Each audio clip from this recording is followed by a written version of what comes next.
Good morning বন্ধুরা, কেমন আছো সবাই? আশা করি সবাই অনেক ভালো আছো। আমি তোমাদের রয়েছি চলে এসেছি একটা নতুন ব্লগে। সকালবেলা যে ব্রেকফাস্ট বানাচ্ছি, কী বানাবো বানাবো ভাবতে ভাবতে ভাবলাম যে অত ঝামেলা না করে ডিমের ভুর্জি দিয়ে একটু আলু পেঁয়াজ দিয়ে যেরকম আমরা করি রুটি দিয়ে খাওয়ার জন্য, সেরকম একটু ইভানের জন্য বানিয়ে নিলাম। তো কিছু ইউনিক করতে ইচ্ছা করছিল, সেই জন্য একটু জল দিয়ে ওটা মাখো মাখো করে তার উপর চিজ দিয়ে দিলাম। প্রথমে একটু কনফিউজ ছিলাম যে এরম করেই কি ওপর থেকে তুলে তুলে দিয়ে দেবো জমিয়ে, তারপর ভাবলাম না, মাখিয়েই দিই, মিক্স করেই দিই। কেমন হচ্ছে বলো? খেয়েছো? এদিকে ছেলে আমার তার ঠাম্মির সাথে খেলা করছে, আর আমি ব্রেকফাস্ট করে নিয়ে অনেকগুলো কাজ আছে, সেইগুলো করতে হবে। দেখো, সকালবেলা ভাত নিয়ে বসে পড়েছি, কি করে রোগা হবো বলো? আসল ব্যাপারটা হলো, আমাদের ফ্রিজটা লাস্ট 2 বছর ধরে প্রবলেম করছে, কিন্তু মেকানিক বলেছে যে ঠিক আছে চলে যাবে, কিছু সিস্টেম বলে দিয়েছে সেইভাবে চললে চলবে। তো চলতে চলতে ওরা এই কথাও বলেছিল যে এটাকে চেঞ্জ করে নেবেন, যা মানে আর কন্ডিশন, এটা সারানো যাবে না। শীতকালে খুব ভালো কাজ করে, গরমকালে ফ্রিজের উপরের পোর্শনটা দারুণ কাজ করে, নিচটা সেরকম কাজ করে না।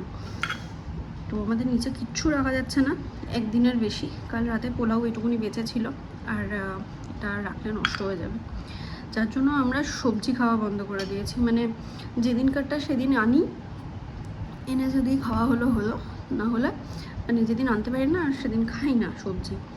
এরকমভাবে চলছে আর কি, যে কদিন টানা যায় এরকমভাবে। কারণ এই মুহূর্তে ফ্রিজ কেনা অসম্ভব।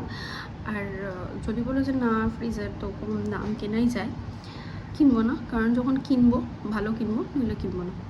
যাই হোক, খেয়ে নিই ব্রেকফাস্ট।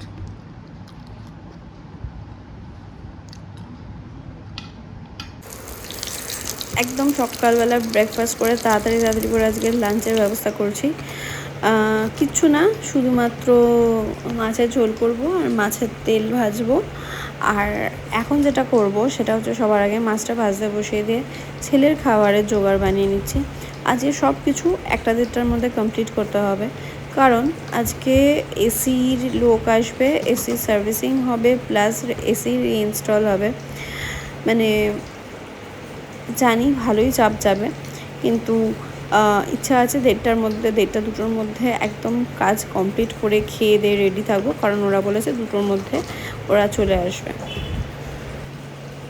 আর এইদিকে দেখো, আমি ছেলের জন্য এক দিন এক রকমের জিনিসপত্র দিই আর কি। তো আজকে সজনের ডাঁটা দিয়ে আর নানান রকম এই আর কি, ডাল দিয়ে চাল দিয়ে একটু খিচুড়ি টাইপের করে দিচ্ছি। দিয়ে ওকে খাওয়ানো হয়ে গেলে না, বিশ্বাস করো, মানে হাফ কাজ হয়ে যায়। তারপরে বাকি যেগুলো থাকে সেগুলো ফটাফট করে নেওয়া যায়।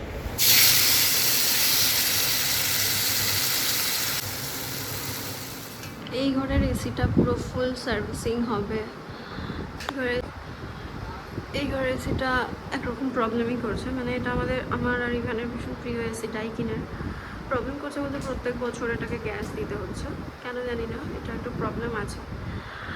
তো এবারেও এবছরে এখনও সার্ভিসিং করানো হয়নি, এটাকে সার্ভিসিং করিয়ে এটা গ্যাস দেওয়া হবে। আর ওই ঘরের এসিটা যেটা হবে সেটা হচ্ছে, খুবই খারাপ লাগছে, এবার কিছু করার নেই। ওই ঘরের এসিটাকে কেনেলে তুলে দেওয়া হবে। ফার্স্টে আমরা ভেবেছিলাম যে এই ঘরের এসিটাকে আমরা কেনেলে তুলে দেবো, কারণ এটা অনেক হার্ড ওয়ার্কিং আর 5 স্টার ইনভার্টার, তো কারেন্ট কম করবে।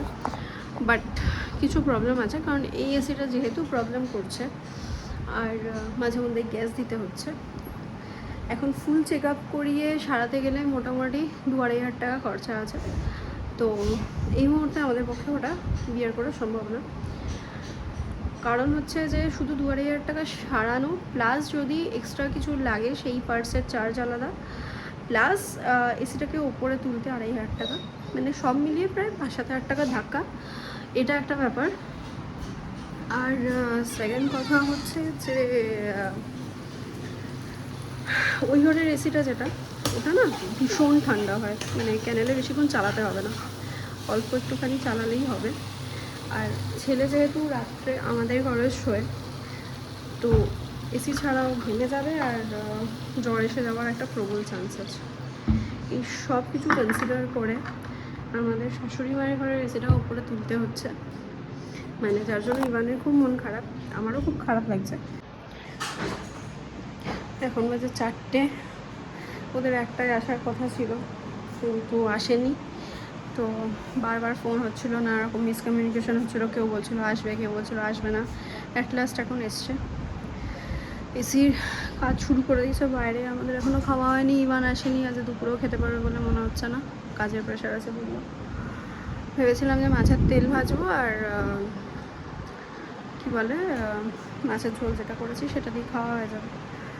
ইভান এখনও আসেনি আর আমার ধৈর্য নেই আমার মাছের তেল ভাজা। ও যখন আসবে ওর মা ভেজে দেবে। আমি ভাবছি একটুখানি ভাত মাছের ঝোল দিয়ে খেয়ে নিই। আমি আর পারছি না, ভীষণ খেতে পারছি।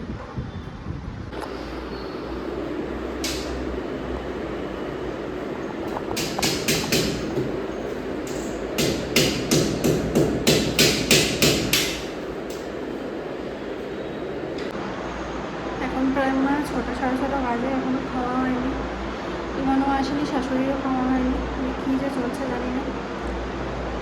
আর এখানে দেখাই, এইগুলো পুরো লাল হয়েছিল, এই এখানে যে দেওয়াল ফুটো করেছে সব লাল, এখনও সাইডে সাইডে কিছু দেখতে পাচ্ছ। এগুলো পুরো 3টে ক্যানেলই ভরে ছিল একদম। ওগুলো আমি ভিডিও করতে পারিনি, ওগুলো আমি নিজে পরিষ্কার করেছি, ওনাদেরকে আর পরিষ্কার করতে বলিনি। কারণ হচ্ছে নিচে অলরেডি এখনও আরও একটা ক্যানেল, এই আর একটা এসি সার্ভিস করার আছে, এখনও এটা কাজ কমপ্লিট হয়নি। ওনাদের হাতে হাতে পুরো করে যাচ্ছি, আমি সুপার টায়ার্ড। আবার ওদেরকে উপরে আনতে হবে এখানে কাজ হলে, যার জন্য আমি তাড়াতাড়ি করে আগে পুরো ঘর ডিপ ক্লিন করছি ওদের সাথে সাথে, কারণ বাচ্চাদেরকে উপরে ট্রান্সফার করতে হবে। এখন বাচ্চা 8:30, এখন কাজ কমপ্লিট হলো। আমার আর ক্ষমতা নেই, মানে আমি এতক্ষণ না খেয়ে থাকতে পারি না। তো আমি জাস্ট আর পাচ্ছি না, আমি এতক্ষণ না খেয়ে থাকতে পারি না, আমি যার জন্য কোনো উপোস করি না পুরোপুরি। তো যাই হোক, সেই সকালে খেয়েছিলাম আই থিঙ্ক, তাড়াতাড়ি খেয়েছি 9টা-10টার সময়। তারপরে আর এখন অবধি কিছু খাইনি, মধ্যিখানে একটুখানি ছাতু খেলাম জাস্ট একটু আগে, আমি পারছি না বলে। কিন্তু ছাতুতেও আমার কাজ হচ্ছে না, মনে হচ্ছে আরও খাই, কিন্তু আমি এখন খাবো না, কারণ এখন খেলে হয়ে গেছে, আর উঠতে পারবো না, পুরো ফ্ল্যাট হয়ে যাবো। তো একবারে 9টা, সাড়ে 9টা, 10টার সময় খাবো, ইভান ফিরুক। বাইরেও চরম বৃষ্টি হচ্ছে। চলো টাটা, আমি আর কথা বলার অবস্থা নেই। টাটা, দেখা হচ্ছে নেক্সট ব্লগে। যাই হোক, কালকে তো আর কথা বলার ক্ষমতায় ছিলাম না, তো ব্লগটা যার জন্য ওখানেই এন্ড করেছিলাম। বাট যেটা বলার সেটা বলাই হয়নি, যে মানে আমাদের বাজেট ছিল 5,000 টাকা, 5,000 টাকার মতো অল কমপ্লিট করাবো, বাট 7,000 টাকা ক্রস করে গেছে।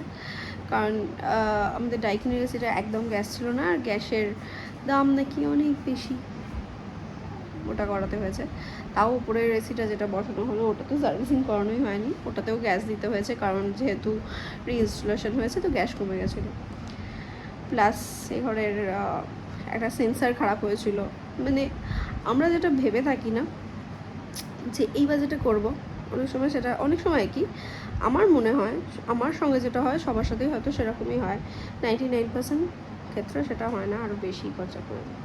যাই হোক, আলটিমেটলি আমাদের সেভিংস থেকে বের করতে হলো। খুব দুঃখের বিষয় যে এই রকম একটা পরিস্থিতিতে, এরকম একটা টান পরিস্থিতিতে এক্সট্রা খরচা হয়ে যাওয়া খুব খুব খারাপ। যাই হোক, তো চলো দেখা হচ্ছে নেক্সট ব্লগে। Tata, please do subscribe, like and follow. ভুলভাল বললাম, মানে সবাই যেরকম বলে লাইক, ফলো, সাবস্ক্রাইব, আমি উল্টোপাল্টা বললাম। যাই হোক, সেটাই করো। আমি রেগুলার হতে পারি না, কারণ বোঝোই একটা মা যে সদ্য মা হয়েছে এবং তার উপরে সংসারের অনেক দায়িত্বই রয়েছে, প্লাস বাচ্চা রয়েছে, প্লাস এই এত বাচ্চা কাচ্চা রয়েছে, সব নিয়ে আমি সত্যিই পেরে উঠি না। বাট আমি এখন বেকার, কোনো চাকরি বাকরি ব্যবসাপত্র কিচ্ছু করছি না, তো আমি মন থেকে ব্লগিংটা করতে চাই, সিরিয়াসলি রেগুলার হয়ে ওঠে না। তাও কি এই ব্লগটা আমি পোস্ট করছি যেদিন এটা হলো, মানে প্রায় 7 তারিখের ব্লগ, আজকে আমি 10 তারিখে পোস্ট 11 তারিখে পোস্ট করছি। কিছু বলার নেই, চলো টাটা।